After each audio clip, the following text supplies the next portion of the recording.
Hello, welcome back to the channel, and today I'm going to discuss with you a method of energy storage which, looking back at the papers, seems to have been in academia for a number of years.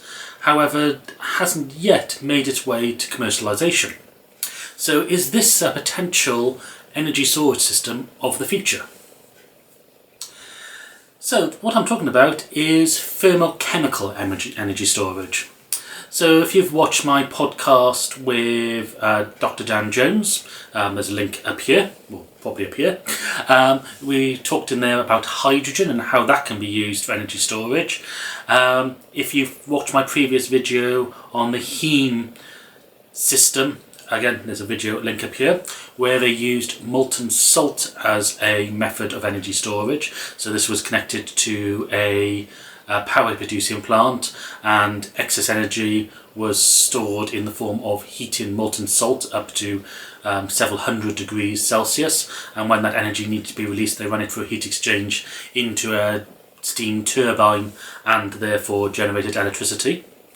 And also for energy storage, we are probably all familiar with the idea of lithium batteries, which are great for home energy storage and also some grid scale energy storage, although as it's a way of recycling old EV batteries, and also can provide a lot of power and a lot of energy support at a certain site. However, there are issues of scale up and battery management and all that sort of thing associated with that. So the method I'm going to talk about is thermochemical energy storage, and the principle of this is really simple. It's something that can be covered at GCSE level. So if you're watching outside the UK, this is our education level, where there's a set of exams at the end and you get a qualification called a GCSE, and it happens with a set of exams when you're 15 and 16. And in GCSE chemistry, you learn about exothermic and endothermic reactions. So exothermic reactions are the reactions that give out heat, and one which is fairly common is if you add water to a salt or certain salts, what happens is that water gets absorbed onto the salt, and that chemical reaction, that chemical bonding, causes heat to be given out. And the good thing about this reaction is that it's reversible. So if you put heat in and you evaporate the salt, or you evaporate the water off the salt, so you deabsorb it, you take energy in, and therefore it's a reversible reaction. That's called an endothermic reaction, where the energy is taken in. So you can charge your system, your heat system, by using excess energy to desorb that moisture. And then you can store your dried salt, so your dehydrated salt. And then when you want to release that energy, you just flow the water back over and you rehydrate the salt and therefore give off heat.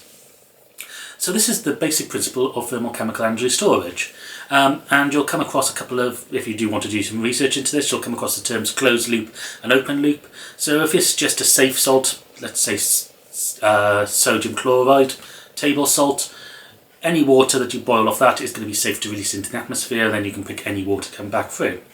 However, if you tailor your salt, and maybe it might be a bit more corrosive, might be acidic, or just another chemical system which isn't so nice, you can store this as a closed loop system, where you store the moisture that's been evaporated off and you store the salt, and then you recombine them, so you store them in separate tanks, so it's a closed system. This is obviously more efficient, and as I say, you can use potentially more harmful chemicals because they don't escape out to the environment. So what I've got here, and I'll put a link down below, is a paper that was published in Energy Procedure, issue 30 in 2012, by Mette and his two collaborators. No, sorry, her two collaborators. His name is Barbara Mette. And this journal is called The Concepts of Long-Term Thermochemical Energy Storage for Solar Thermal Applications, Selected Examples. So this is the great thing about thermochemical energy storage. You can dehydrate your salt when there's a lot of excess energy, say during the summer, and then store it to release the heat during the winter. So it's long-term energy storage, unlike, say, the Hain system, which is more short-term, of a week or so, just because you've got that salt up to a high temperature and you're keeping it molten. So in this journal article, they explain the general principles of it, which I've just done to you, and then they actually mention some examples. So they've talked about something called the flying spaces, and my German is appalling, so I won't try to pronounce this, but I'll put it on the name before, which was a prefabricated unit trying to use this technology. And further on, they also talk about the monotrope and the solid space project, which again is an open absorption hydration system, which has been tested. So there are some real world examples to this, and back in the early 2010s there seemed to be some investment in the research. However, as I found, there are no commercial systems available. So could this be used in home storage? Because for people, as solar panels become more popular in people's houses, you get excess energy in the summer. So in my case, I've had last year I generated over 2,500 kilowatt hours more than I needed.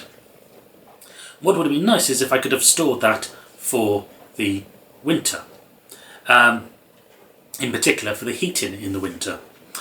But that would require a huge number of batteries. But this could be a system that could work. Obviously there would be a lot of infrastructure needed in the house. You need those tanks to be able to store the salt. So that's where the limitations come. You then also need to have an efficient heat exchanger. And compared to other technologies such as heat pumps, which are more efficient, you start getting into some sort of cost-value discussions and decisions to be made. So if research continues to be done on this, and research is being done, so I've also got here an article, which this is a press release from Swansea University, where a PhD student, Jack Reynolds, has basically tested in this paper, which was in the Journal of Materials Science a couple of years ago. They basically were trying to create a way of holding these salts, and they formed it from an alginate, which can also be made from seaweed. So that's what this press release is. But when you actually read the paper, there's not much in that about it. It's more about the actual testing of materials, where they use calcium chloride and as the salt, and they run it through a series of tests to see how much energy is stored, what the degradation on the salt is like, whether it's reproducible. They look at the structure of this that they've created to store this. So there's still research being done on this. So it means that potentially in the future we might be seeing these systems. As I say, this doesn't seem to be a system that you're going to be able to retrofit to an existing house.